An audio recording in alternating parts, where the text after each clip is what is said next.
wrestling from Florida on the Sunshine Network, presented by the Florida Wrestling Association. I'm Mark Tony. I'm joined by D. Brian Blair. And Brian, it seems like every week these matches get better and better.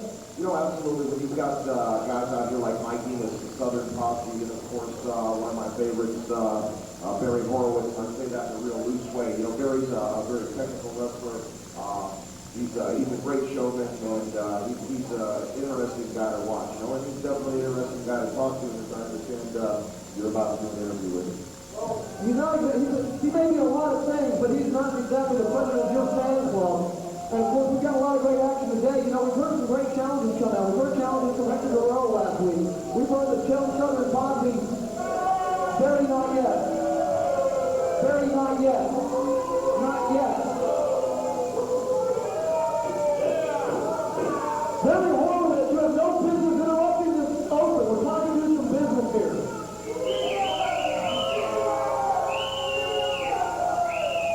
Very, your interview in just a moment. Right now, we're doing right now. Brian Blair, B. Brian Blair, you need to take a seat right over there where you belong and let a real professional athlete get interviewed by an interviewer. Well, you know, I got a lot of respect for you, Barry, and I'll take a seat. And, you know, I was just putting you over whether you know it or not. I really do like you, Barry. I mean, you're a neighbor. You live in Hillsborough County. I know your little boy, Josh. Got a great family, and personally, I don't like putting you down, but I'll go sit down just for you, Barry. I'm an inactive wrestler right now, and I'll go ahead and let you have your spotlight, Mark.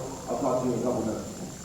Well, Barry Horowitz, you're anxious to say something. Talk to us. First of all, I need a handkerchief with Brian Blair's little sobby dog trying to get on my good side.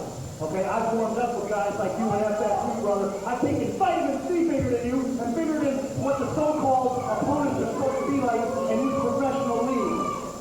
Well, we're talking about one of the opponents last week.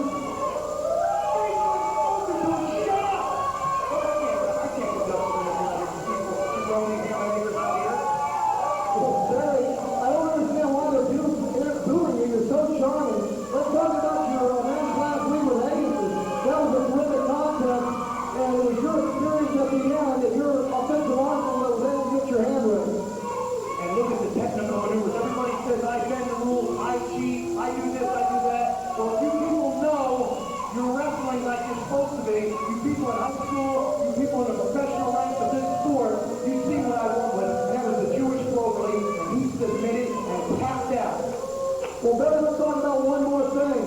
In just a few weeks, we'll be seeing the championship wrestling from Florida return of Scoot Andrews. And Scoot says he has some unfinished business with one Barry Horowitz. Scoot who? Who? You still very well know who Scoot Andrews is. I'll be all over him like a cheap suit out of Kmart. Brother, that is ridiculous. I beat him in every independent order.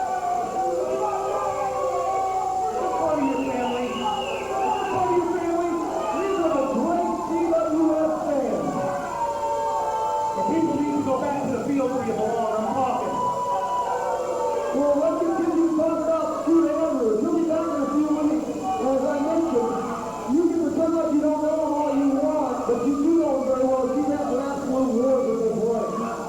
Scoot Andrews, I'm going to tell you plain and simple. Living is for winners, and losing is for people who like to die. So what I'm trying to say is, don't tug on Superman's cape if you know where I'm coming from. Well, that was George Allen that we just saw rolling in his grave, but you still have some unfinished business with Scoot Andrews. We'll be back with our first match right after this segment.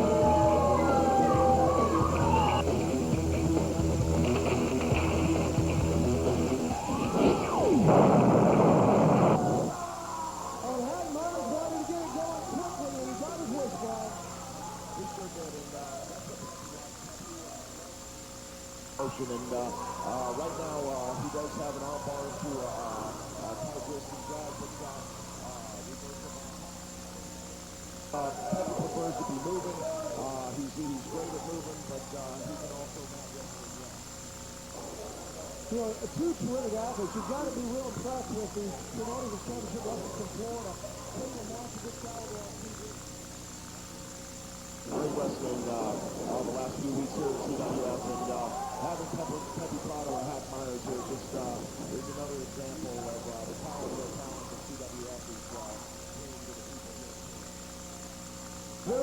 contest. I bet if you take a poll of the crowd, it's always stood down the middle.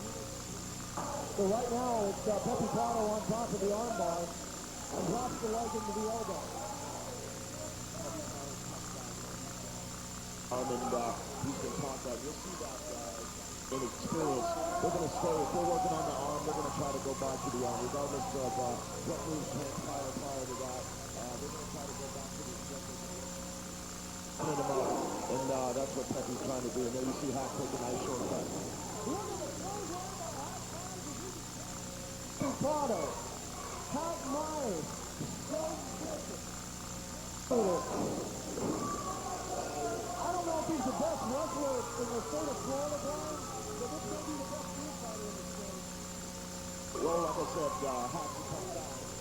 He likes to bring the fight to you, and that's what he's doing to Pepe right now. But you can never count Pepe out until the 3 count happens, or the fat lady sings, whatever you want to say, because Pepe's in the game until the end.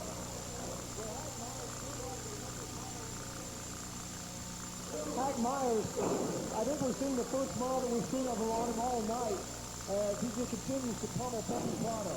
Say that 3 times fast. Well, I don't know if I'm going to say that 3 times. Match vocabulary with you, but anyway, Hack hits him with the headbutt, and look how resilient Pepe is. He'll never die. He never dies. He constantly fights back. Minutes at a time on TV, but what we don't see is the countless hours spent in the gym. That's the reason they're able to absorb this level of punishment and be able to That's exactly right, Mark. You know, Pepe's brother-in-law, Tino Martinez, that plays for the world champion New York Yankees, is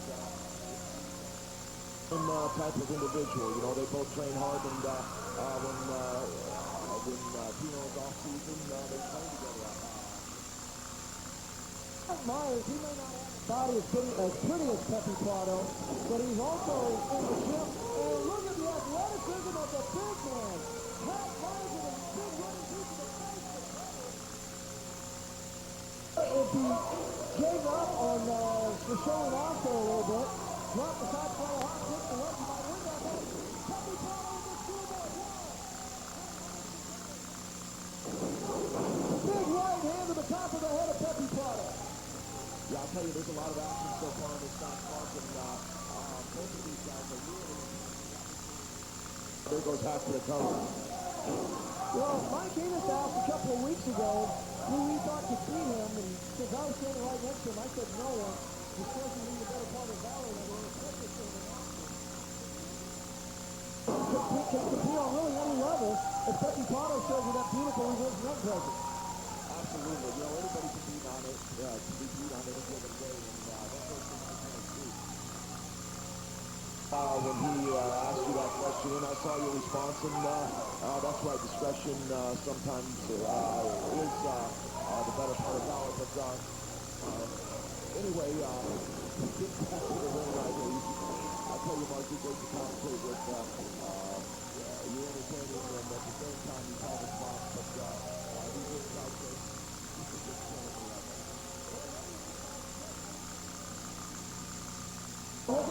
Mike Enos on TV. Pepe Prado, the jaw jacker by Hack Myers. Body slam by Hack Myers. You know, Hack Myers, for his reputation as being nothing but a barroom brawler, is very talented in the ring. And definitely wrestling moves, and he's athletic. Speaking of athletic, look how quickly Pepe Prado crossed the leg to lead us. Well, I guarantee you one thing, Mark Humphrey, that will jar the spine off of anybody right there. And, you know, these are the kind of guys that can take it to a guy like Mike Enos. Right now, you got both of them down. There you go, Pepe. Pepe has the determination to make it come out. much punishment in this match. I think Pepe Prado is running on instinct even though he's up there. Well, Pepe's got his breath back. He's going to go to the top rope right here, and I hope he's not taking one high-risk move 2 minutes.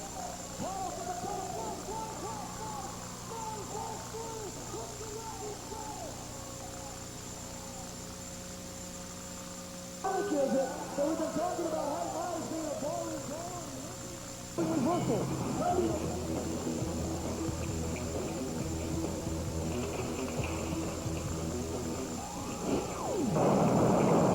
Orlando, Florida, weighing in at 245 pounds, the Rockin' Rebel, Towns.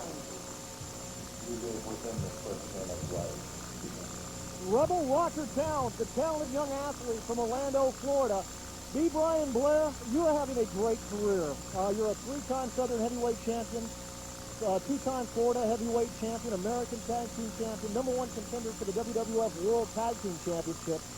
There was a time in your career when you had a rookie year, when you were in Towns' shoes, and you were facing guys like me and Mike Enos. Weighing in at 275 pounds, Everybody's got to start somewhere. Mike Enos. And, you know, unfortunately for Towns here, he's starting against one of the toughest guys I know, Mean Mike Enos. As a matter of fact, Mean Mike Enos was on the Aruba tour that we had mentioned last week on the show, and where Scoot Andrews won the Caribbean Heavyweight Championship. And Mike Enos is absolutely one of the toughest guys in the business, and we're about to see that. I just hope that Towns came with his game face on, and we'll see what he's made out of right here, Mark. Mean Mike Enos has a few comments for you. And Brian, it seems like Mean Mike Enos is looking for a fight no matter where it is. You know, absolutely. I've noticed Mike's gained a couple pounds there. Normally you will never see an ounce of fat on him. And I actually noticed that, you know, like I said, I'm gonna call it like I see him, and we'll see if that slowed Mike down a little bit, because I tell you, the kid Towns is really in shape. Speaking of Towns and guys in their rookie years, in your rookie year, did you have double nipple rings like Towns does? What a great question. You know, I see this stuff nowadays, and you know, I've got a couple little boys at home of my own, and you know, I guess that's just the style. I mean, we all had long hair at one time and bell bottoms, so if that's the style, that's the style. But to answer your question, absolutely not, Mark. Didn't have a ring anywhere on my jewelry. So yeah, that's piercing. Thank you very much. I was looking for the correct descriptive adjective there.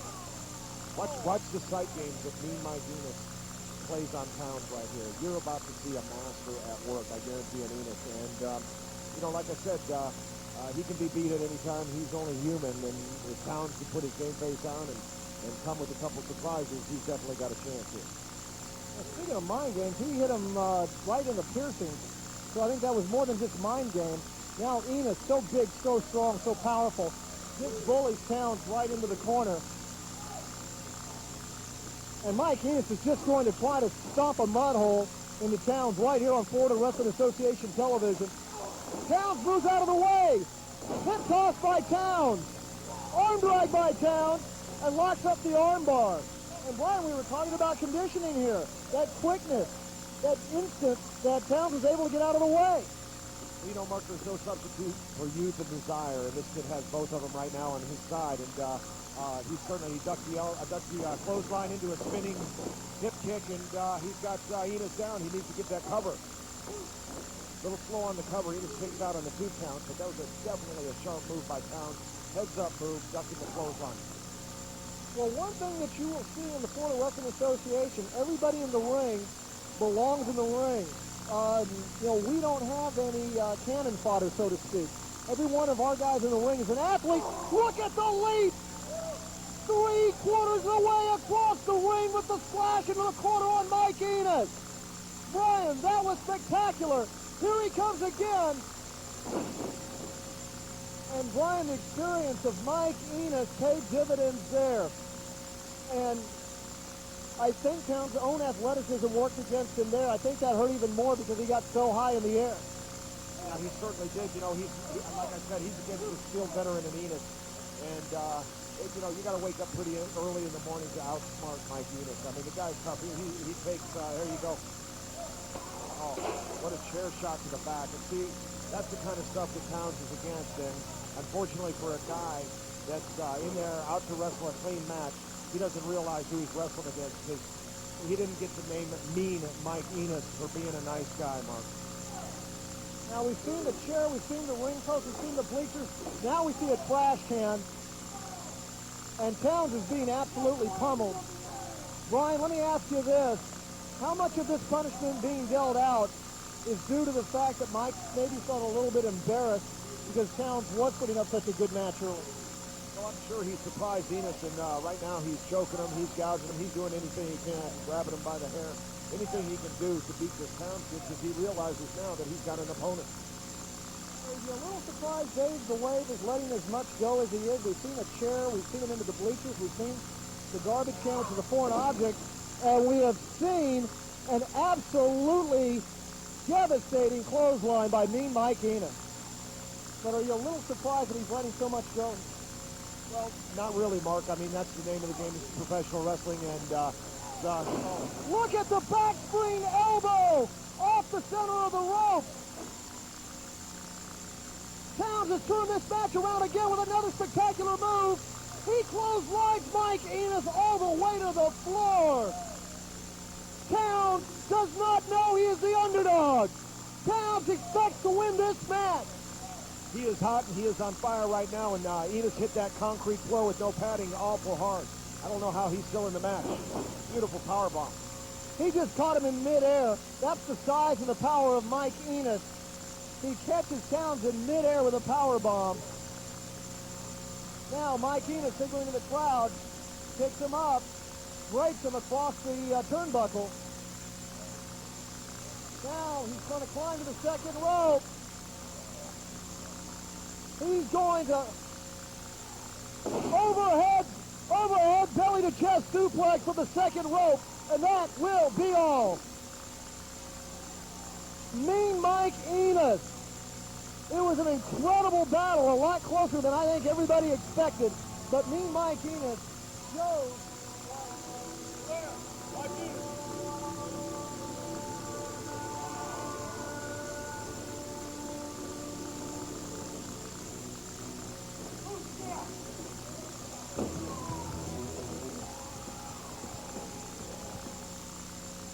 Ladies and gentlemen, our next contest is set for one fall.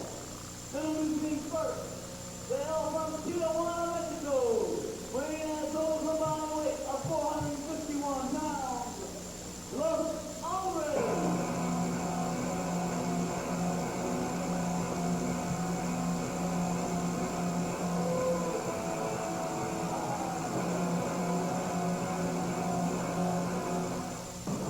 Gentlemen, with Sonny T, I'm Mark Goldie back with B. Brian Blair. And Brian, I guess we need a new definition of the term open challenge.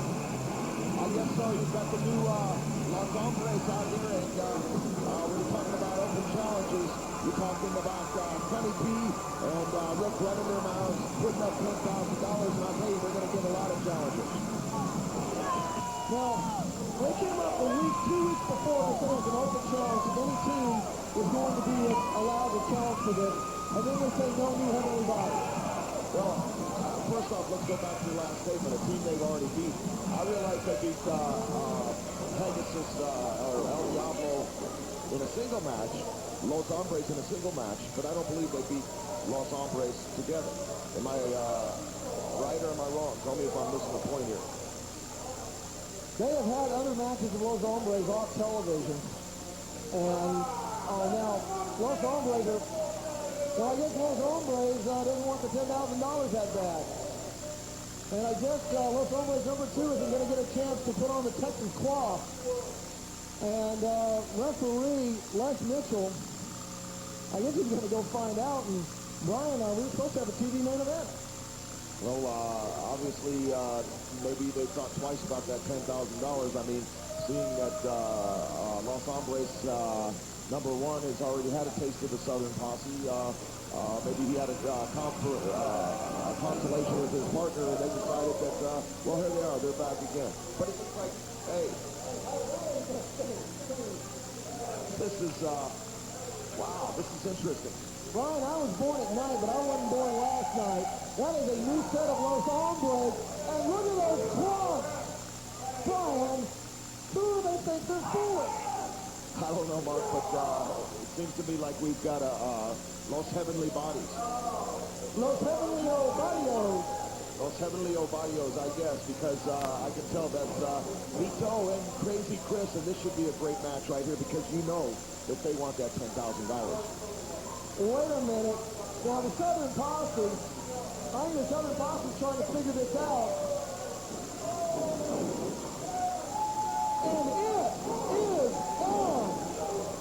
Los Heavenly Ovarios against the Southern Posse.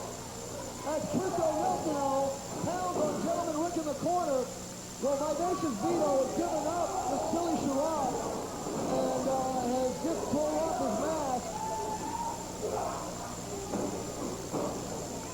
Obviously, that's Chris Nelson under the mask in the corner.